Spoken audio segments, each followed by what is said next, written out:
ఇప్పుడు చాలా మంది నీ దగ్గరికి వచ్చి ఇంత భక్తి చేస్తున్నావు, ఇంత ప్రార్థన చేస్తున్నావు, ఏందమ్మా నీకేం జరిగిందమ్మా అని చేతులు తిప్పుతున్నప్పుడు నువ్వు సిగ్గుపడొద్దు.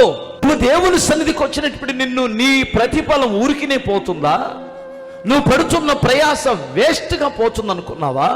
ఆపదకాలములో, కష్టకాలములో నువ్వు చేసిన భక్తి యొక్క శక్తి ఏమిటో అప్పుడు అర్థమవుతుంది నీకు.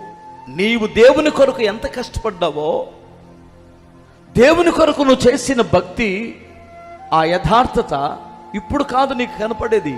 నీకు ఆపద వచ్చినప్పుడు, శ్రమ దినములో, అర్థమవుతుందా, కీడు లోకం మీదకి వచ్చినప్పుడు నీ భక్తి ఎంత గొప్పదో, నీ దేవుడు నీ పట్ల ఎంత మేలు చేయబోతున్నాడో అప్పుడు అర్థమవుతుంది. మరణ పడక మీద ఉన్నప్పుడు అర్థమవుతుంది, దేవుడు నీ భక్తి వ్యర్థము కాలేదు. నా దేవుడు నేను చేసిన క్రియ, నేను చేసిన మంచి పనులు, నేను చేసిన ప్రార్థనలు, నా దేవుని సన్నిధిని నేను గడిపిన సమయం వ్యర్థము కాలేదని అప్పుడుగా ఎప్పుడైనా నీకు తెలుస్తుంది.